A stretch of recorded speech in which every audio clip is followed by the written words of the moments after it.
Bienvenidos a Alcanzando el Conocimiento. Tengo el gusto de estar aquí con el doctor Toledo.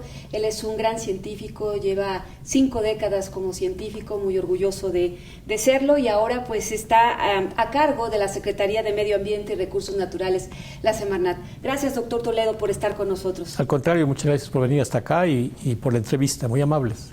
Pues tenemos un país megadiverso, tenemos muchísima riqueza natural. Y pues qué gusto tener a un científico pues justamente a cargo de esta secretaría, pero creo que no, las cosas no están tan fáciles.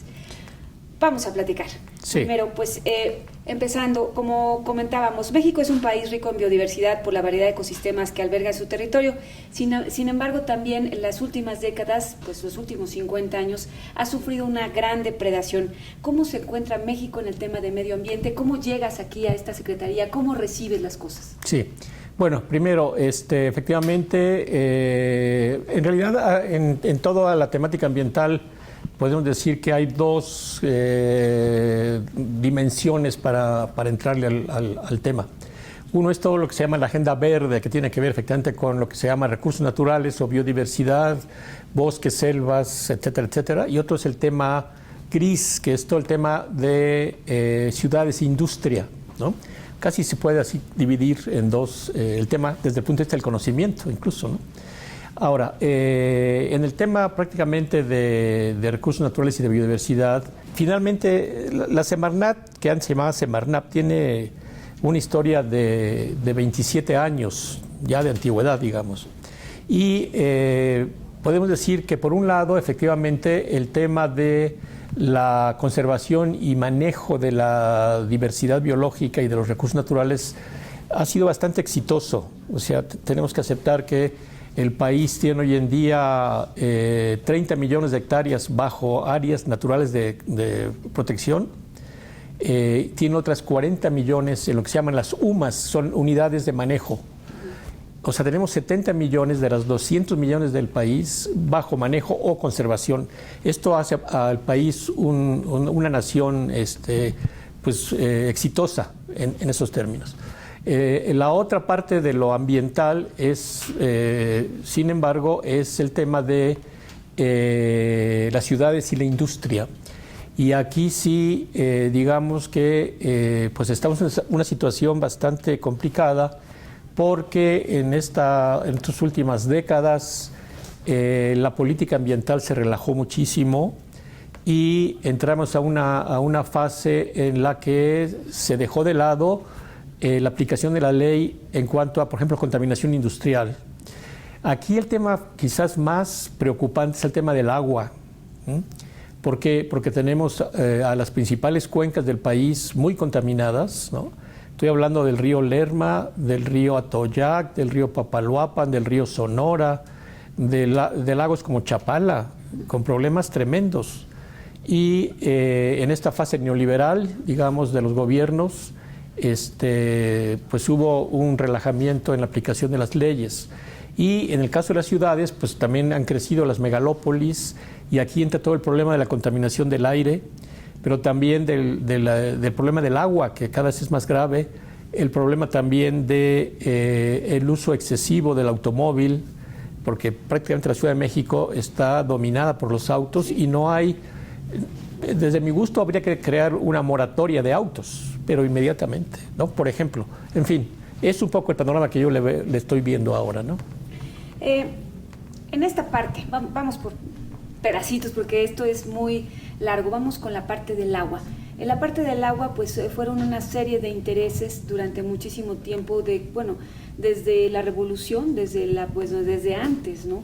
Desde la parte del momento de la repartición de las tierras, antes y después de la revolución, y luego toda esta parte de utilizar el agua de los pozos y toda esta sobreexplotación del acuífero y una manera totalmente desregulada. Tenemos, por ejemplo, la zona norte que padece mucha sequía, pero que los pozos pues han sido realmente pues afectados porque no hay recargas. Y es una sobreexplotación en aras de los cultivos de alfalfa, ¿no? Y de muchas otras cosas. Así es. Entonces, ha habido como pues una desorganización y la autoridad, las políticas públicas desde la parte del Estado, no ha habido una mano dura que diga el agua se tiene que organizar de tal forma, o es tan grande el país que no se puede? ¿Cómo podemos resolver eso? Sí, yo iniciaría con una frase. En México el agua es una tragedia, es una verdadera tragedia. ¿Por qué? Porque efectivamente no hay un uso equitativo del agua, hay muchos procesos de sobreexplotación, hay uso ilegal del agua, podemos hablar incluso de un huachicoleo hídrico, ¿no? Ejemplos son, hay miles de pozos clandestinos sin regulación. Por otro lado, por ejemplo, en el caso del uso agrícola del agua, los grandes propietarios agrícolas, sobre todo del noreste del país, han hecho uso del agua pagando nada o casi nada. Se ha sobreexplotado efectivamente muchos acuíferos, hay problemas gravísimos, por ejemplo, en Guanajuato con agua contaminada, hay problemas aquí en la zona de Tula, hay problemas especialmente en el lago de Chapala, etcétera. Ahora, ¿qué se está haciendo hoy en día? Estamos es decir, por ley se tiene que generar reforma a la Ley General de Aguas. Estamos en la fase de discusión. Hay 3 o 4 iniciativas ya en la Cámara de Diputados, grupos civiles, la propia CONAGUA y Semarnat tienen otra posición. Y aquí el punto es que afortunadamente, esto es importante, el artículo 4 de la Constitución declara el derecho humano al agua. Y eso nos marca además otras connotaciones. Por ejemplo, habla del uso democrático del agua o equitativo del agua y habla del uso sustentable del agua. Ese es el gran reto hoy en día que tenemos en Semarnat y en el resto del sector público, porque tenemos que generar de aquí a febrero una propuesta de ley consensuada. Eso que usted llama, no hay una mano fuerte, tiene que ser la Ley General de Aguas y va a venir una discusión muy fuerte, pero así estamos hoy en día. Ahora, hay también problemas de vigilancia, por ejemplo, ¿no? Y ahí sí es donde entra el tema se nos ha bajado el presupuesto en Semarnat y en CONAGUA especialmente. Entre 2019 y 2020 se nos bajan 1,000 millones de pesos, que eran básicamente para CONAGUA. Y si no tenemos fondos para tener el número suficiente de inspectores, por ejemplo, de revisión, va a seguir la tragedia del agua, digamos. Es no solamente la parte legislativa, sino también la parte de presupuesto, ¿no? Como se puede ver. Sí. Yeah. Tocando el presupuesto, en los últimos días pues ha habido muchos artículos de opinión y todo diciendo de esta pues gran desesperación de la Semarnat porque le han recortado los recursos. Y bueno, aquí me llama la atención porque pues promesas de campaña del presidente Andrés Manuel López Obrador pues han ido también en la parte de los recursos naturales, de rescatar los recursos naturales, de cuidar el medio ambiente. Y bueno, él me parece que además es un hombre comprometido con eso. De pronto me parece pues extraño o a lo mejor es la situación que está viviendo el país de recortar recursos a Semarnat. ¿Qué pasó ahí? Cuéntanos. Sí, bueno, efectivamente, si comparamos el presupuesto que tenía Semarnat en 2015 y el que se le asignó en 2019, el presupuesto perdió 56%. Es más de la mitad del presupuesto que tenía Semarnat. Sí ha afectado, especialmente casi tenemos desmantelados las oficinas en el resto del territorio. La Semarnat tiene más de 300 oficinas que son las que reciben, por ejemplo, pagos por servicios, multas, los que atienden los servicios en todo el país, y la baja del presupuesto nos ha afectado fundamentalmente en que prácticamente nos hemos quedado con las oficinas en provincia al mínimo, digamos. Esto es un problema muy grave. Por otro lado, también pues hemos estado tratando, yo aquí tengo apenas 5 meses, hemos tratado de subsanar la baja del presupuesto entre 2018 y 2019, pues atendiendo desde apoyos internacionales. Estamos trabajando con el resto de las secretarías, especialmente con la Secretaría de Agricultura, con la Secretaría de Salud, con CONACYT, también entrando en proyectos, digamos, multisecretariales, que eso es una salida, digamos. tratando, digamos, de atender el llamado de la austeridad en términos de presupuesto. Pero sí, efectivamente, ya en estos momentos está, como sabemos, el presupuesto 2020 discutiéndose en la Cámara de Diputados. Y bueno, pues allí esperemos que quizás todavía tenemos la esperanza de que el presupuesto quede por lo menos sin bajar entre el 2019 y 2020, porque efectivamente también se viene una baja entre 2019 y 2020 de 7-8%, que parece poco, pero en términos monetarios y de la situación de Semarnat, pues sí, es preocupante. Todavía una reducción mayor para el próximo año. Sí, de 2019 a 2020, en la primera propuesta de la Secretaría de Hacienda quedábamos en tablas, digamos, no se reducía más que un piquito, pero ya en la segunda revisión ya nos bajaron 7-8%, y pues sí, estamos tratando de concientizar a la Secretaría de Hacienda y a los diputados. No podemos hacer mucho, pero hemos estado ya en la Cámara de Diputados. Allí tuvimos el apoyo no solamente de los diputados de Morena después de 3 horas de discusión, también tuvimos el apoyo total de los diputados del PRI y de los diputados del PAN. ¿Por qué? Porque el tema ambiental, como sabemos, es un tema vital, es un tema de el derecho a una vida, a un ambiente sano, digno. Y también pensamos que, por ejemplo, buena parte de los problemas de salud del país tienen que ver con el deterioro ambiental, ¿no? Los temas de nutrición, de alimentación, de salud elemental, tienen que ver con el entorno o con la producción de alimentos sanos. Desde la Semarnat estamos impulsando toda la línea de la agroecología, la producción sana de alimentos sanos, ¿no? Y que es un tema central en nuestra política, y pues creo que sí necesitaríamos el apoyo de por lo menos no bajar al presupuesto del año próximo, ¿no? Víctor Toledo, ¿qué te ha dicho Hacienda de esto, del presupuesto? O sea, ¿cómo te pueden ayudar? ¿O cuáles fueron sus planteamientos? Había que recortar los presupuestos, porque se recortaron los presupuestos de muchas secretarías, sí, y de muchos organismos, pero ¿qué sí, pasa? En el contexto, yo entiendo, la política que se ha diseñado es básicamente, y que es correcto, digamos, el apoyo a los sectores más desfavorecidos del país, y efectivamente hay recortes. Sí, igualmente nos fue muy bien si comparamos con la bajada del presupuesto de Agricultura, fue de 40%, o la bajada del Instituto Nacional de Pueblos Indígenas, que fue todavía peor todavía. Pero por otro lado, la Secretaría de Energía subió 75%, se fue por encima del presupuesto que se tenía. Es decir, pues es el juego, y pues sí, estuvimos en plática con Hacienda, pero ellos tampoco pueden hacer demasiado. Yeah. ¿Has hablado con el presidente de esto? ¿Perdón? ¿Has hablado con el presidente de esto? En un principio estamos todavía por hablar y esperamos que haya una reacción. En esta parte, pasando, tú dividiste la parte verde y la parte gris. Uh-huh. ¿Cómo recibiste la Secretaría en estas dos partes? Me dijiste que en la parte verde creció muchísimo, se hizo mucho por el país, uh-huh, en la parte gris no tanto. Uh-huh. ¿Cuáles serían las preocupaciones para estos siguientes 6 años de la Semarnat en estas dos áreas? Sí, por un lado, en el tema del área verde, queremos hacer, de hecho lo hemos expresado, queremos hacer un matiz con el tema de conservación. Hasta ahora, digamos, se ha seguido el modelo internacional global, que es la conservación de la biodiversidad, es decir, conservación de especies, de bosques, de selvas, por sí mismas, digamos, pues, con un objetivo que es una visión biologista, digamos, de la conservación.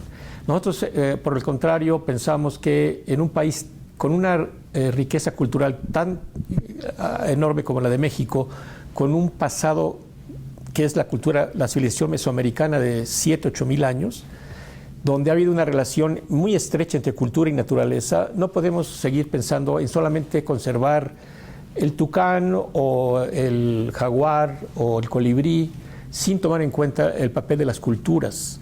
Sobre todo porque, como sabemos, en México, pues la mitad del territorio está en manos de ejidos y comunidades indígenas, y incluso las áreas más ricas de biodiversidad son las áreas de comunidades, culturas indígenas.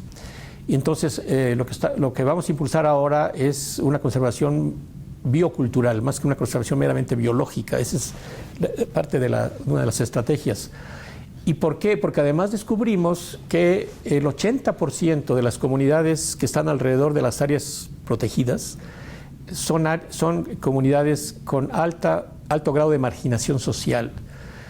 Eso nos expresa una incongruencia en la que no es posible solamente conservar, digamos, en la parte meramente biológica sin darle también importancia a las comunidades que están alrededor de las áreas de conservación.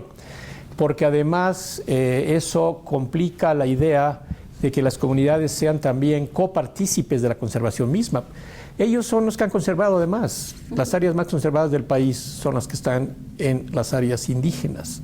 Entonces, en ese sentido, nosotros estamos haciendo una modulación a la idea de la conservación meramente biológica para pasar a una conservación o protección biocultural.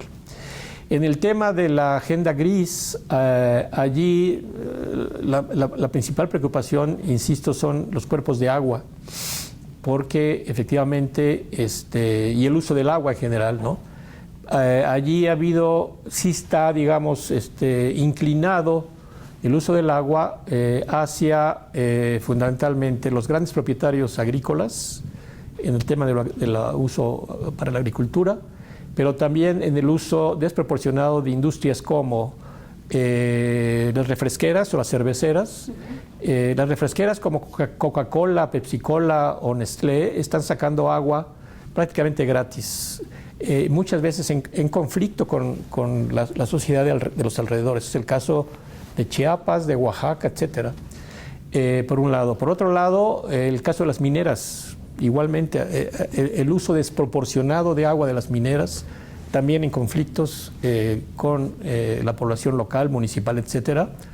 Y pues otras industrias, el tema también del fracking, que todavía estamos en duda de si realmente ante la declaración del presidente de la República de no usar el fracking, aquí hemos recibido a ciudadanos que están insistiendo en que tenemos que hacer una revisión a profundidad, porque ellos insisten en que se sigue usando el fracking en México.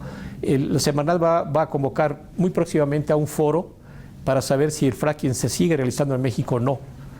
Y es un tema que efectivamente está en la preocupación de muchísimos ciudadanos, sobre todo los de Tamaulipas y Veracruz, donde aparentemente se sigue usando la técnica de fracking, ¿no? En esta parte es mucho lo que la industria ha hecho y no se le ha parado, no se le ha puesto un hasta aquí en cuanto a que su moneda de cambio, que es una moneda muy válida, es dar empleo. Es una moneda pues muy, muy importante. Claro. Esa no está a discusión, pero lo que sí está a discusión es el que los recursos naturales se acaben, y en este caso el uso excesivo del agua por las lecheras, las refresqueras, las cerveceras, como ya lo mencionaste, el caso de Cuatro Ciénegas, que es emblemático, que está por perderse ya, aunque digan que lo están recuperando, no es cierto, no dura más de 6, 7 años y se acabó. Sí. Entonces, ¿cómo ponerle ese hasta aquí a la industria? ¿Cómo realmente la Semarnat pudiera tener dientes para hacer esto? Sí. Por ahí de nuevo, otra vez, no se imagina la cantidad de casos que estamos abordando. Yo calculo que tenemos un promedio de 2 nuevos conflictos que vienen a Semarnat cada semana. O sea, ahorita yo creo que de lo que hemos estado aquí estamos atendiendo 35 o 40 casos. En Sonora solamente tenemos 5 conflictos con presas, con el tema con los yaquis, el tema del agua con los yaquis, el tema del río Sonora arriba, pero hemos atendido problemas de fábricas de amoníaco en Sinaloa, el tema de la presa El Zapotillo en Jalisco, en el sureste, especialmente en Yucatán, tenemos los problemas de las granjas porcícolas, del deterioro de los arrecifes, de las plantas de energía solar y eólicas que están también causando deforestación en la selva maya, por ejemplo. No se imaginan la cantidad de problemas que tenemos, y efectivamente en este caso pues sí, necesitamos también reformar leyes, porque efectivamente hay muchas normas que tienen que ser revisadas, ¿no? Imagino que muchas leyes que no se cumplen, ¿no? y muchas leyes que no se cumplen. Aquí lo que también nos parece como que ha habido ya una inercia en la que las industrias se han mal acostumbrado a no rendir cuentas. Y allí, justamente antier tuvimos la presencia aquí de ciudadanos de Jalisco, de Michoacán, de Aguascalientes, con el tema de la contaminación del río Lerma. El río Lerma va desde el Estado de México y termina en el lago de Chapala, ¿no?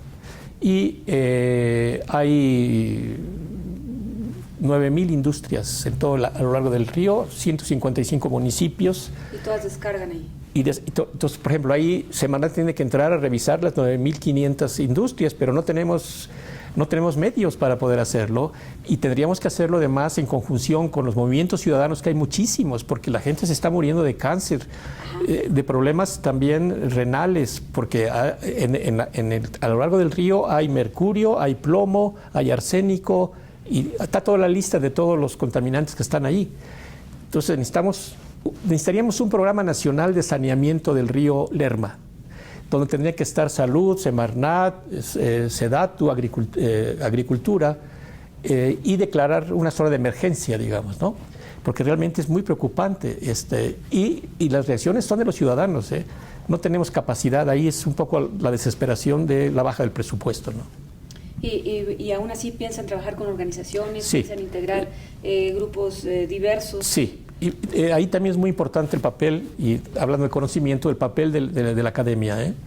Porque en el país también, de veras que tenemos ya un grado de avance de estudios por universidades tecnológicos sobre las problemáticas principales. Solamente el tema del río Sonora está atendido por la propia Universidad de Sonora, por tecnológicos de Hermosillo. Está todo conocido la problemática. En ese sentido, sí, el país ha avanzado mucho, ¿eh? Prácticamente tenemos los principales problemas del país están siendo atendidos por grupos de investigadores de las universidades públicas o privadas, incluyendo el Tecnológico de Monterrey, la Universidad Iberoamericana, y en términos también de lo que podemos llamar ciencia pública, el Instituto Mexicano de Tecnología del Agua, el IMTA, es el instituto más avanzado de América Latina, está entre los 4 más importantes del mundo, tiene un conocimiento del agua del país impresionante. Pero lo han tenido como así, ¿no? Como atado de manos, como que el conocimiento ahí se queda y no pasa nada. Porque efectivamente, de entre el conocimiento y la práctica política, hay un vacío, digamos, que lo estamos viendo en todos lados. Sí. También el INEC, el Instituto Nacional de Ecología y Cambio Climático, tiene un grupo de investigadores de los más avanzados, tienen un laboratorio de primera, ¿no? Nos pueden analizar si hay transgénicos en un alimento, partículas nocivas en el aire, análisis de sangre en un ser humano mexicano, y nos pueden decir qué problemas hay en términos de lo ambiental, digamos, ¿no? Sí. En esa parte, la gente se está enfermando y muriendo de cáncer por el agua contaminada, los niños con leucemias linfoblástica aguda. ¿Qué está pasando ahí? ¿Qué nos dices del cáncer y los problemas ambientales? Sí, bueno, a ver, de lo que yo rápidamente recuerdo, por ejemplo, en Guanajuato, la sobreexplotación de los mantos acuíferos en Guanajuato, en el norte de Guanajuato, entiendo que allí hay exceso de flúor y hay problemas con arsénico, y las comunidades que tienen que seguir usando el agua para consumo. Hay niños con problemas dentales, familias enteras.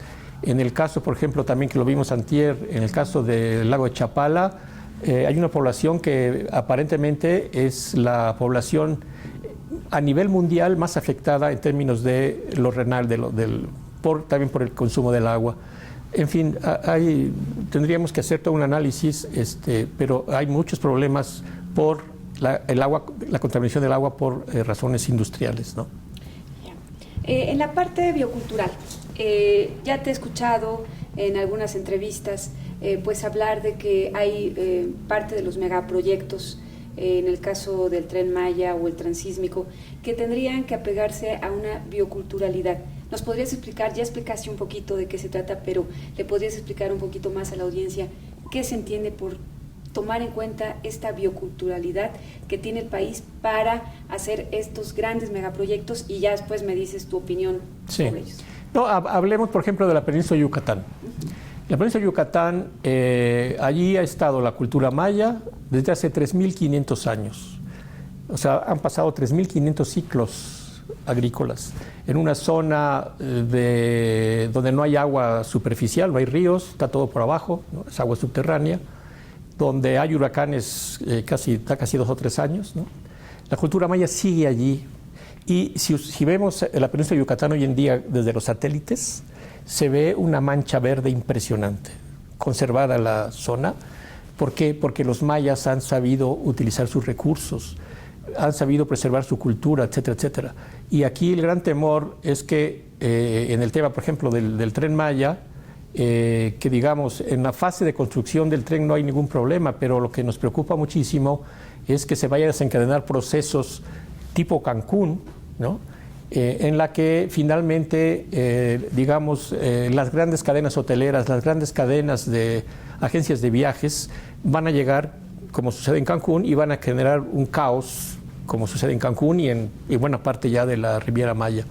Esto me parece gravísimo si no se hace con muchísimo cuidado, si no se replantean los modelos, en este caso, de desarrollo turístico, si es que va a ser por allí.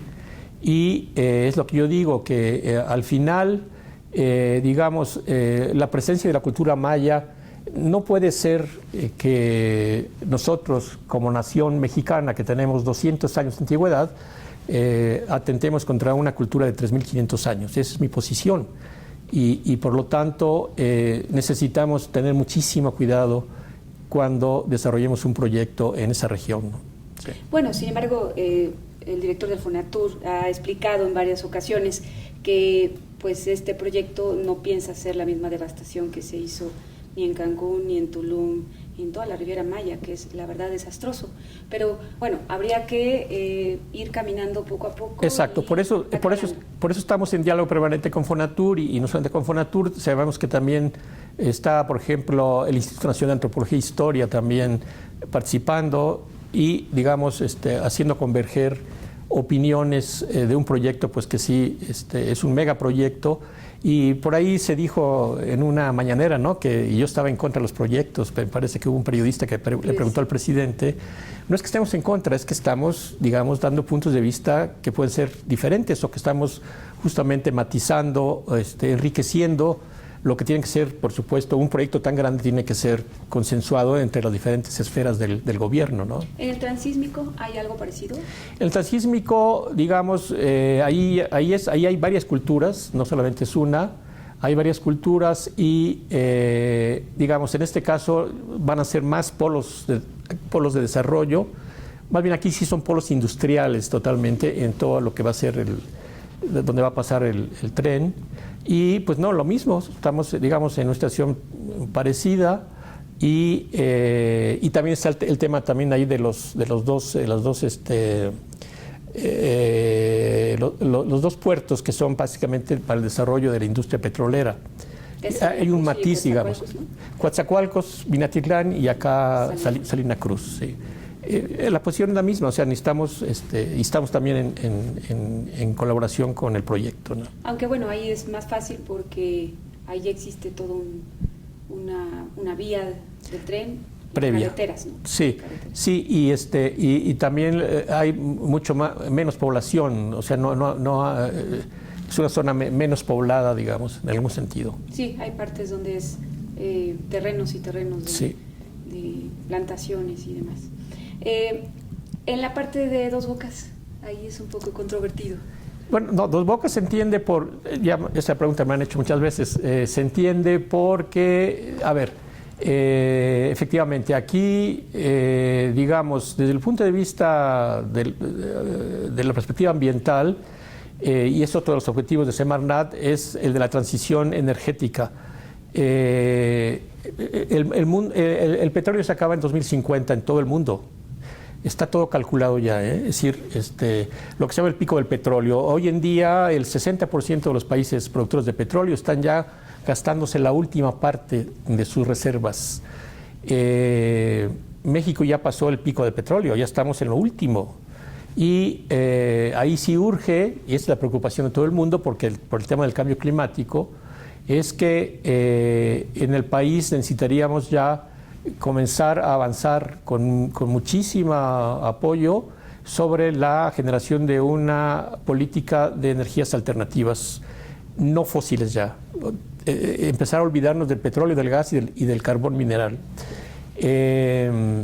Ahora, en este caso, la situación de abrir una nueva refinería lo entendemos como una propuesta estratégica por el tema de las gasolinas.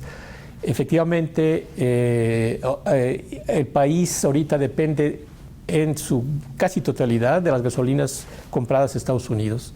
Necesitamos volver a la autosuficiencia en términos de gasolinas y por eso la